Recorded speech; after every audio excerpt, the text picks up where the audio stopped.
Yorana et bienvenue à tous dans ce nouveau tuto de Atanuan 1. Dans cet épisode, découvrons ensemble comment faire une marcotte et une bouture. La nature nous permet de reproduire à l'identique et autant de fois que l'on veut une plante, car contrairement à nous, les plantes peuvent recréer des organes vitaux comme les racines.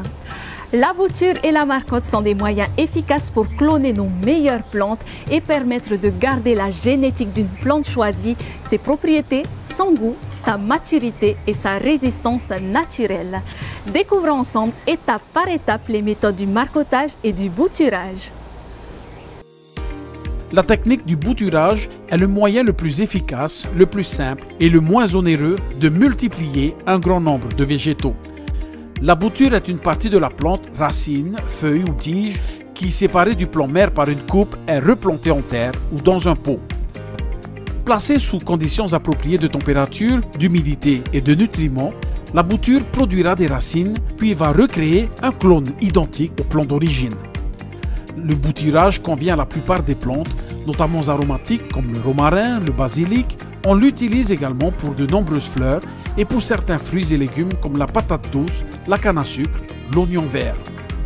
Chacune des espèces végétales ont leur préférence sur la partie à bouturer. Les cactus et les aloe vera vont apprécier la bouture à partir de feuilles, le manioc et le figuier à partir de tiges, le hourou et le gingembre à partir des racines. Avant de préparer votre bouture, munissez-vous de bons outils comme un sécateur. Attention à bien le désinfecter si vous récupérez plusieurs parties de différents pieds. En effet, lors de la découpe, les contaminations par les maladies sont importantes. Si vous bouturez une feuille, notamment pour les plantes grasses comme le pitaya, c'est très simple. Il vous suffit de prélever une feuille saine et de la laisser maximum sécher 3 jours. Puis il ne vous restera plus qu'à la planter dans un substrat très léger, c'est-à-dire dans un tiers de terreau, plus 2 tiers de sable, verticalement, en laissant seulement la base de la feuille enfoncée sur 2 à 3 cm. Attention à ne pas garder le mélange trop humide, car l'opération serait un échec. Vous pouvez attacher la feuille à un tuteur si nécessaire. Si vous bouturez une racine, il suffit de séparer un morceau de racine et de le replanter directement dans du terreau. Cette technique s'adapte bien à certains tubercules et légumes racines. Si vous bouturez une tige, choisissez une branche jeune. Découpez 10 à 15 cm sous un nœud, retirez les feuilles du bas et coupez en deux celles du haut pour éviter les pertes d'eau. La plante pourra se concentrer uniquement sur la production de racines. Grattez à l'aide d'une petite lame la base de la branche pour enlever quelques morceaux d'écorce et les bourgeons, ce qui va permettre à la bouture de produire des racines à cet endroit. Lors de la plantation, vous pouvez utiliser de l'hormone de bouturage pour faciliter l'apparition des racines. Elle n'est pas nécessaire, mais améliore vos chances de réussir la bouture. L'hormone de bouturage peut s'acheter en magasin sous forme liquide ou de poudre. Elle s'applique sur la zone qui verra apparaître des racines. Il existe des produits naturels qui agissent de manière similaire et qui peuvent être fabriqués à la maison. Vous pouvez par exemple tremper les bouts de branches dans le miel qui possède en plus une action antimicrobienne. Pour préparer vos substrats de bouture, la méthode la plus économique est d'utiliser les ratios suivants: 1 tiers de terre du jardin, 1 tiers de terreau et 1 tiers de sable. Afin de maintenir vos boutures dans un environnement favorable, vous pouvez les installer dans une mini-serre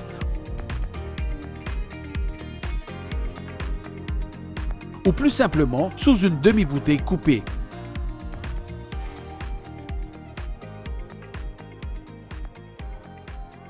Pensez à aérer tous les 3 jours.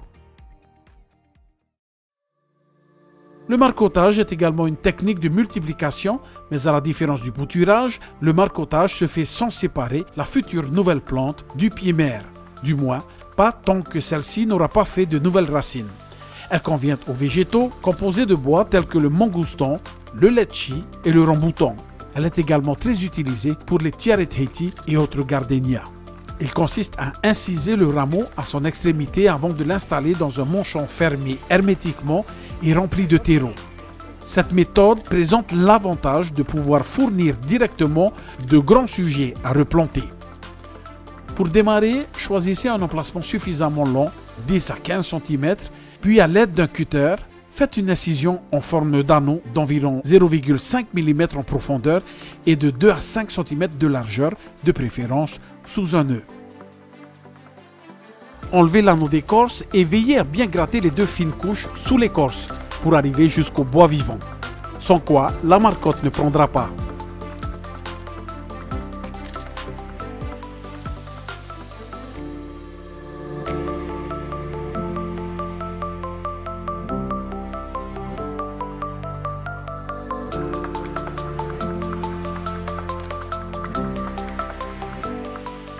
Puis vient la phase de mise en place du manchon.